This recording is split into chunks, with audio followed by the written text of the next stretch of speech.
Jangan lupa like, share, dan subscribe. Halo teman-teman semua, balik lagi di channel Guru Kelas. Nah, dalam video kali ini kita akan bahas nih uji kompetensi bab 3 tentang struktur dan fungsi tumbuhan. Pelajaran IPA kelas 8 semester 1 kurikulum 2013. Lanjut ke soal pertama. Oke. Rambut atau bulu akar hanya terdapat pada bagian akar yang masih muda, yang merupakan penonjolan atau diferensiasi dari jaringan. Oke. Jadi rambut atau bulu akar ini ya, karena bagian terluar, bagian terluar dari sebuah struktur akar itu apa gitu. Karena ini dapat berdiferensiasi ya. Jadi mengubah bentuknya ya. Akar itu memanjang menjadi rambut akar. Jadi rambut akar ini adalah bagian dari apakah dari korteks? Ini bukan. Endodermis bukan, dan silinder pusat juga bukan, karena yang paling luar itu yaitu merupakan diferensiasi dari jaringan epidermis atau jaringan pelindung. Jadi jawabannya B. Nomor 2, umur pohon dapat dilihat dari garis-garis yang menunjukkan hasil kegiatan dari suatu masa pertumbuhan. Di mana garis-garis itu disebut dengan xilem, B velogen, C parenkim kayu, atau D lingkaran tahun. Yang disebut dengan garis-garis ini atau garis tahun ya. Garis-garis tahun itu disebut dengan yang namanya lingkaran tahun ya. Jadi jawabannya D nomor 2. Lanjut ke nomor 3. Perbedaan berkas pengangkut pada batang monokotil dengan batang dikotil ya adalah untuk menjawab soal ini kita lihat nih. Ini ada gambar ya, perbedaan antara struktur batang dikotil yang ini monokotil. Yang A, berkas pengangkut pada dikotil tidak memiliki kambium. Ini dikotil memiliki kambium pada dikotil ini, berarti yang ini salah. Kemudian berkas pengangkut pada monokotil tersusun beraturan. Sedangkan di sini lihat, monokotil ini tidak beraturan ya, berkas pengangkutnya itu, berarti yang B salah juga. Kemudian yang C, berkas pengangkut pada dikotil tersusun tidak beraturan. Ini xilem dan phloem atau berkas pengangkutnya beraturan nih, 1, 2, 3, 4. Ini juga salah. Sedangkan yang D, berkas pengangkut pada dikotil dipisahkan oleh kambium. Ini yang betul, karena berkas pengangkut antara xilem dan phloem ini ada yang dinamakan kambium di sini di tengah-tengahnya atau dipisahkan. Jadi jawabannya adalah D untuk nomor 3.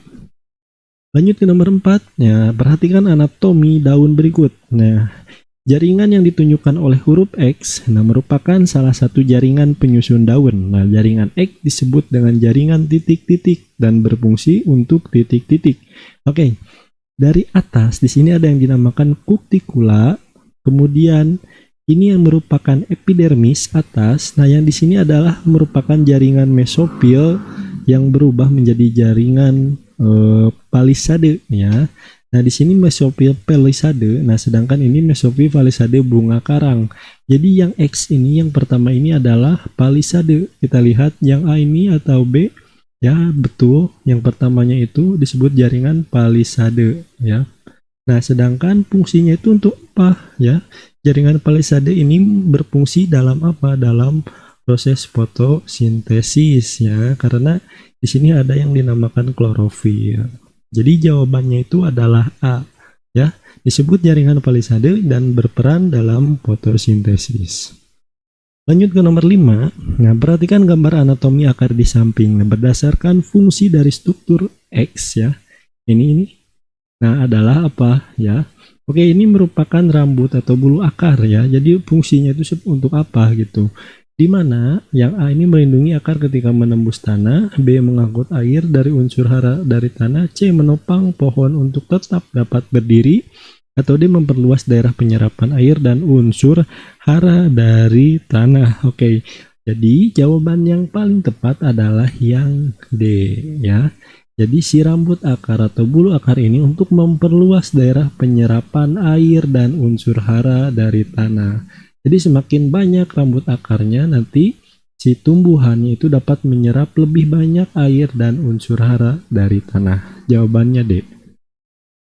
Lanjut ke nomor 6, berikut ini bagian-bagian akar yang dilalui oleh air tanah secara berturut-turut adalah, jadi air tanah itu ya, yang pertama masuk ke mana? Masuk ke dalam epidermis, karena epidermis itu lapisan paling luar ya.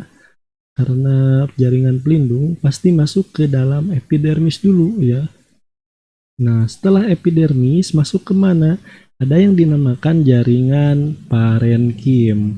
Nah, ini parenkim itu jaringan dasar. Kemudian masuk ke jaringan endodermis, di mana jaringan ini merupakan lapisan dalam ya.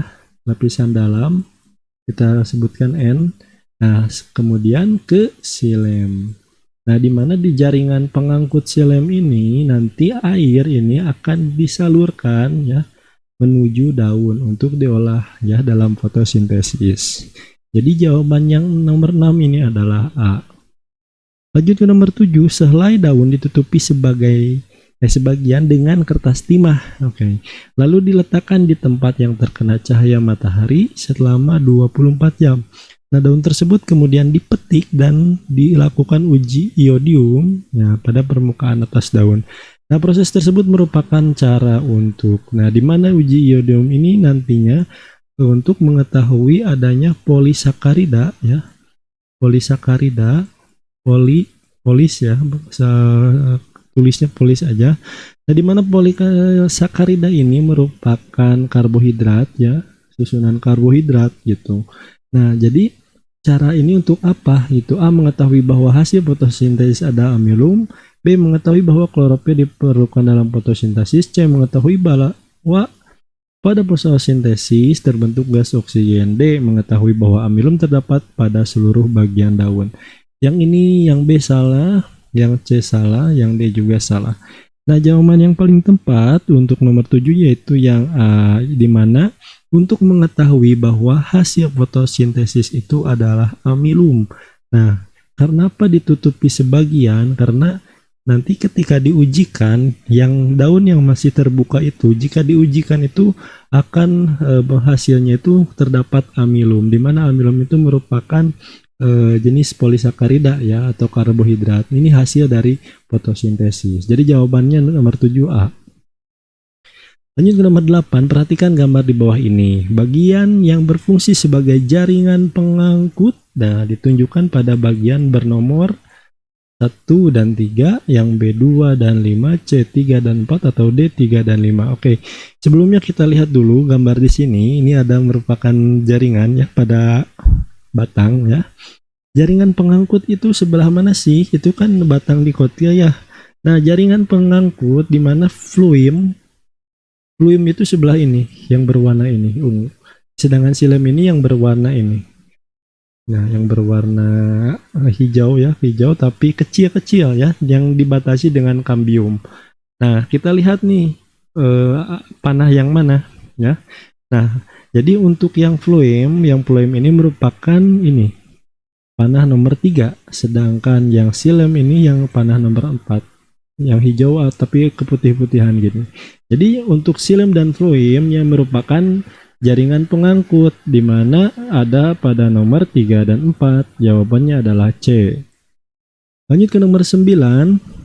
Berikut ini merupakan teknologi yang terinspirasi dari proses fotosintesis yang terjadi dalam daun adalah A, panel surya, B, alat pemurnian air, C, light dependent resistor, atau D, lapisan pengilap cat mobil.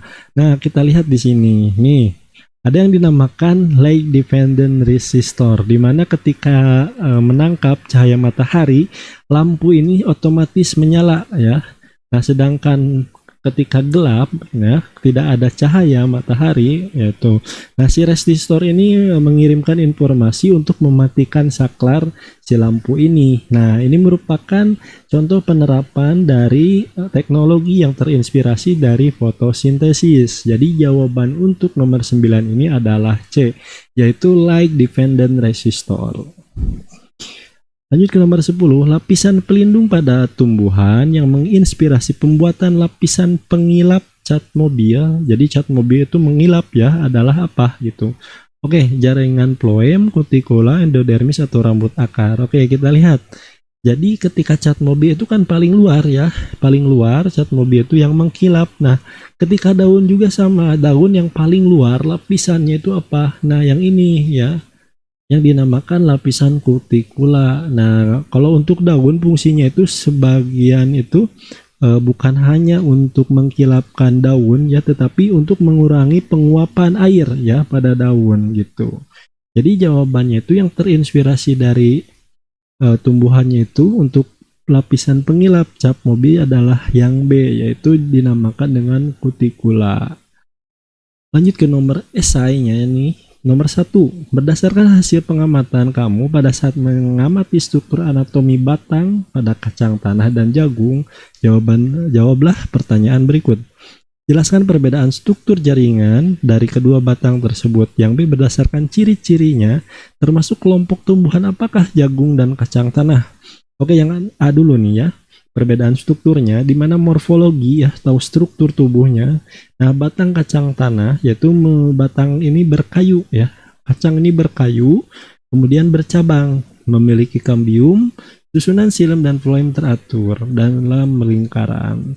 Nah, sedangkan untuk morfologi atau struktur batang jagung, yaitu batang tidak berkayu, tidak bercabang, tidak memiliki kambium, susunan xilem dan floem tidak beraturan atau tersebar. Nah, sudah tahu ya, pasti kita bisa jawab nih nomor B. Nah, berdasarkan ciri-cirinya termasuk kelompok tumbuhan apakah jagung dan kacang tanah. Nah, jadi kacang tanah ini ya, berdasarkan ciri-ciri ini merupakan tumbuhan, tanaman atau yang disebut dengan dikotil ya. Nah, sedangkan untuk jagung ini karena berdasarkan ciri-cirinya itu termasuk ke dalam tanaman atau tumbuhan monokotil. Seperti itu jawaban untuk nomor 1. Lanjut ke nomor 2, fotosintesis adalah proses penyusunan atau pembentukan senyawa kompleks dari senyawa sederhana yang dilakukan oleh tumbuhan. Sebutkan 3 faktor yang memengaruhi proses fotosintesis. Oke, yang pertama adalah intensitas cahaya. Jadi seberapa besar cahaya yang masuk ke dalam daun ya. Yang kedua adalah sinar matahari atau gelombangnya ya. Jadi ada beberapa ya antara gelombang matahari ini yang ditangkap oleh daun, ada juga yang tidak bisa ditangkap gelombangnya oleh daun gitu. Kemudian adalah karbon dioksida. Nah, karbon dioksida ini sangat diperlukan dalam proses ini pembentukan senyawa kompleks atau fotosintesis. Ini jawaban nomor 2. Untuk nomor 3, akar pada tumbuhan berfungsi sebagai penopang tumbuhan untuk tumbuh. Namun pada beberapa tumbuhan akar termodifikasi ya, membentuk fungsi khusus. Nah, sebutkan 3 macam jenis akar yang termodifikasi disertai dengan contoh tumbuhannya. Oke, nah contoh yang pertama adalah akar penyimpanan. Ya, penyimpanan itu penyimpan cadangan makanan. Contohnya pada singkong, wortel. Ya, nih singkong nih. Makannya kalian suka lihat, pernah makan singkong ya. Nah, di mana singkong ini menyimpan cadangan makanannya itu di dalam akarnya gitu. Kemudian ada akar isap pada anggrek. Nah, akar isap ini di mana kalian lihat pada anggrek, akarnya itu dapat menempel pada tumbuhan yang lain gitu sebetulnya ya. Tetapi ada beberapa simbiosisnya nanti untuk anggrek ini ya, yang dinamakan dengan simbiosis komensalisme. Kemudian yang ketiga adalah akar tunjang atau akar napas pada tanaman atau tumbuhan bakau. Nah, ini contohnya ya. Jadi si akarnya itu bukan ke bawah air, ke bawah tanah maksudnya, tetapi ke atas, ke permukaan air. Dimana ini untuk mencari CO2 atau unsur-unsur udara yang tertangkap ya, yang digunakan nantinya untuk fotosintesis si tanaman bakau ini. Ini jawaban nomor 3. Lanjut ke nomor 4. Pada suatu pengamatan percobaan tentang fotosintesis ditemukan data sebagai berikut. Nah, setelah ditetesi larutan kalium iodida ya, kondisi seperti gambar di samping ini ya. Jadi ini yang ditetesi ya, ini terang ya, ini gelap seperti ini dan warnanya nanti akan berbeda. Oke, pertanyaannya, jelaskan pada bagian daun mana yang terjadi fotosintesis dan buktikan berdasarkan data pengamatan. Yang B, apa fungsi dari memasukkan daun yang akan diuji pada air yang mendidih. Yang C, apa fungsi dari penggunaan alkohol dalam proses pengujian daun ya yang mengalami fotosintesis? Oke, jawab dulu yang pertama ya. Jadi pada praktikum ya, daun yang ditutup itu tidak mendapatkan cahaya matahari sehingga tidak terjadi fotosintesis ya. Nah, tidak terjadi. Nah, pada daun itu akibatnya pada saat ditetesi dengan larutan yodium, daun tidak berubah warna ya karena tidak dihasilkan karbohidrat pada daun itu gitu. Nah, fotosintesis memerlukan karbon dioksida, air dan cahaya matahari untuk mengubah ya menjadi oksigen dan karbon dioksida ini. Nah, berbeda dengan daun yang terbuka ya. Setelah ditetesi yodium, warna berubah menjadi biru kehitaman, nah menandakan terdapatnya karbohidrat pada daun itu. Nah, proses fotosintesis pada daun itu ya, pada daun tersebut. Jadi yang ini ya yang berubah warna menjadi biru nantinya setelah ditetesi ya, setelah ditetesi karena adanya yang dinamakan ini ya, yang ditetesi ini karena ini yang dibuka daunnya ya. Kemudian berubah menjadi biru karena biru kehitaman menandakan jadi di sini tuh ada yang dinamakan karbohidrat atau amilum pada daun itu gitu. Oke, apa sih fungsi perendaman air yang mendidih? Yaitu untuk menghilangkan bakteri ya atau kuman-kuman pada daun dan mematikan sel-sel pada tumbuhan. Yang C, nah alkohol fungsinya untuk apa pada percobaan ini ya? Jadi fungsi alkohol ini adalah untuk melarutkan klorofil yang ada pada daun gitu. Jadi nanti kelihatan ya. Setelah larut klorofilnya kita bisa melihat ya hasilnya untuk uji amilum ya menggunakan yodium ya. Ini jawaban nomor 4 esai. Nomor terakhir, nomor 5, di mana tumbuhan membutuhkan berbagai bahan untuk fotosintesisnya. Salah satunya adalah air yang bergerak dari akar ya sampai ke ujung daun. Oke. Nah, yang A pertanyaannya bagaimanakah cara air yang diserap dari tanah dapat sampai ke daun paling atas? Yang B bagian tumbuhan manakah yang berperan ya? Jadi bagian tubuhnya di tumbuhan ini mana yang paling berperan itu? Oke, kita jawab ya. Kita lihat gambar di sini nih. Ini ada gambar yang dinamakan masuknya air ya dari akar ini. Di mana air akan diserap oleh akar dengan cara difusi ya, difusi di mana yang tekanannya lebih tinggi masuk ke tekanan yang lebih rendah ya. Kemudian melalui rambut-rambut akar menuju ke korteks. Nah, ini yang dinamakan korteks. Dari luar melewati epidermis atau rambut akar, bulu akar masuk ke korteks. Nah, di korteks ini melewati yang dinamanya pita Kaspari. Nah, pita Kaspari ini nanti untuk mengatur masuknya air atau unsur hara yang diserap oleh tumbuhan atau yang dibutuhkan oleh tumbuhan dan memasuki xilem akar. Nah, setelah masuk ke sini ada yang dinamakan xilem ya. Kemudian air bergerak menuju xilem batang, kemudian selanjutnya menuju xilem daun. Nah, dari xilem daun air akan osmosis masuk ke dalam sel parenkim palisade dan sel sponsa untuk keperluan fotosintesis. Nah, inilah ya cara penyerapan dari akar ya menuju ke daun untuk difotosintesiskan gitu. Nah, manakah yang paling berperan nih? Bagian mana yang paling berperan dalam penyerapan ini ya? Yang pertama adalah rambut akar tentu. Yang ini yang menyerap ya airnya itu. Kemudian korteks akar di mana terjadinya ini ya, terjadinya masuknya air ini pada korteks nih, pada korteks. Kemudian pada xilem, yang xilem ini merupakan jaringan pembuluh pengangkut yang mengangkut air ke dalam akar, kemudian ke batang, kemudian ke daun untuk dilakukan fotosintesis. Oke, sekian ya untuk uji kompetensi bab 3 mengenai struktur dan fungsi tumbuhan. Semoga bermanfaat. Sampai jumpa di video selanjutnya.